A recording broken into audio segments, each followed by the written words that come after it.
खुलुमबाय बे समाव बडोलेण्ड इंखं टेलिभिजननि स्टुडिय'आव आं ज्योति बसुमतारी। दिनैनि गाहाय रादाबफोराव दं।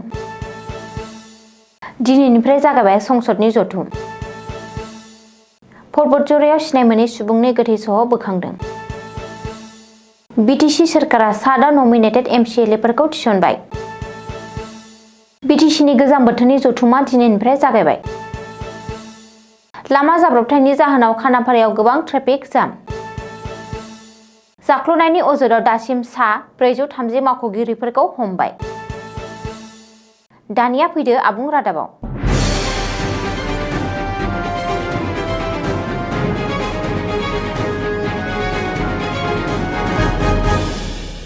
दिनैनिफ्राय संसदनि सदनाव जागायबाय गोजां बोथोरनि जथुम।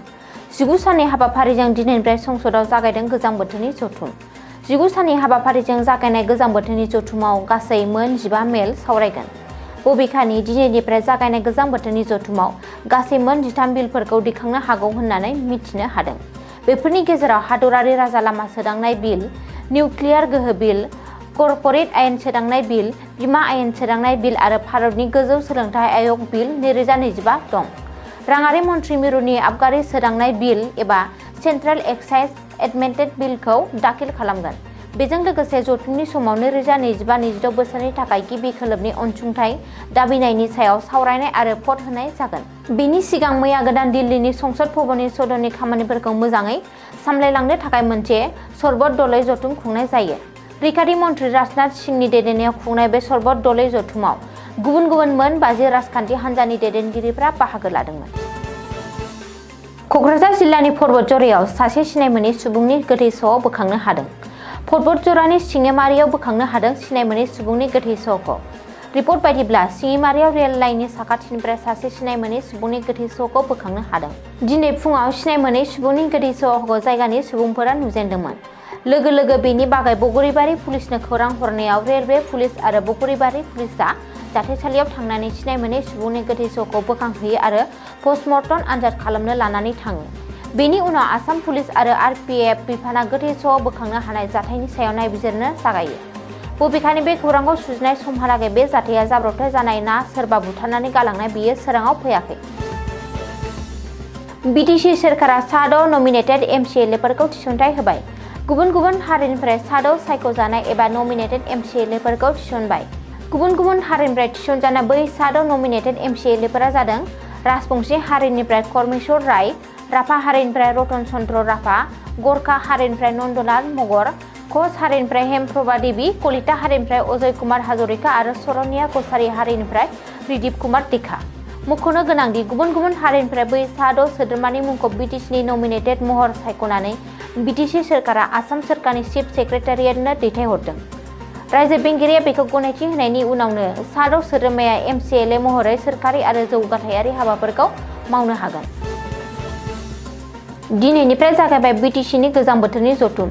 बिटिसि सेक्रेटारियेट मावख'आव दिनैनिफ्राय 3 साननि हाबाफारिजों जागायदों बिटिसिनि गोजां बोथोरनि जथुम। बिटिसिएलएनि बुंथिगिरि त्रिदिप दैमारिनि दैदेननायाव आरो सामलायनायाव दिनैनिफ्राय 3 साननि हाबाफारिजों बिटिसिनि गोजां बोथोरनि जथुमा जागायदों। मोनद' हारिनो एसटि होनायनि हेंथायै फरायसाफोरनि हिंसायारि सोमावसारनाय आरो एनअसि होनायखौ बोखांना लाफिननो थाखाय 24 घन्टा सम होनानै बिटिसि सेक्रेटारियेट मावख'खौ बन्द' लाखिनो हुमखि होनायनि उनावबो दिनैनिफ्राय गोजां बोथोरनि जथुमा जागायदों। मख'नो गोनांदि मोनद' हारिनो एसटि होनो सिगांनायनि हेंथायै फरायसाफोरनि हिंसायारि सोमावसारनायाव बिटिसिनि सेक्रेटारियेट मावख'खौ थेर-बेथेर खालामनाय जादोंमोन। गुवाहाटीनि खानापारायाव थानाय गणेश थानसालि साखाथियाव समबार फुंनि समाव हरखाबै मोनसे गिख्रंथाव लामा जाब्रबथाय। मिथिनो हानाय बायदिब्ला मुवा बेसादफोरजों बुंफबनाय गंसे ट्राकआ ब्रेक फेलियर जाना सामलायनो हास्लाबैनि जाहोनाव लामा जाब्रबथायजों मोगा-मोगि जानांदों जाहोनाव लामा ट्राफिकजों हेंथा जायो। जाब्रबथायाव जानाय गारिखौ रेजिस्ट्रेशन नाम्बार AP39UC7377 होननानै सिनायथि होदों। जाब्रबथायाव जोखोम जानाय ट्राकनि ड्राइभार आरो हेन्डीमेनखौ फाहामथाय होनो थाखाय दासान्दि फाहामसालियाव लांनाय जायो। बे जाब्रबथायनि जाहोनाव मुखुब लामायाव गोबां ट्राफिक जाम जादोंमोन आरो फुंनि समावनो लामायाव ट्राकफोरनि गोलाव सारि सोमजिदोंमोन।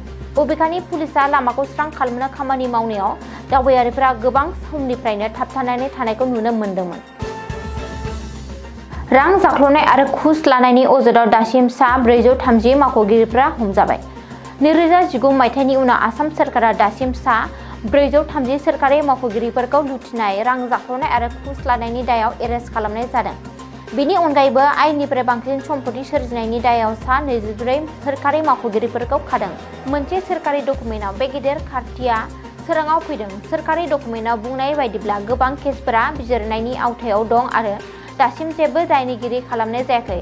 मख'नो गोनांदि प्रिभेन्सन अफ करप्शन एक्टनि सिङाव लुथिनाय, रां जाख्ल'नाय आरो घुस लानायनि दायाव हमजानाय सा 430 सुबुंफोरा एबा सोरखारि मावख'गिरिफोरनि गेजेराव सा 302 मावख'गिरिफोरखौ आसाम पुलिसनि भिजिलेन्स आरो एन्टि करापसन उइंगआव हमदों।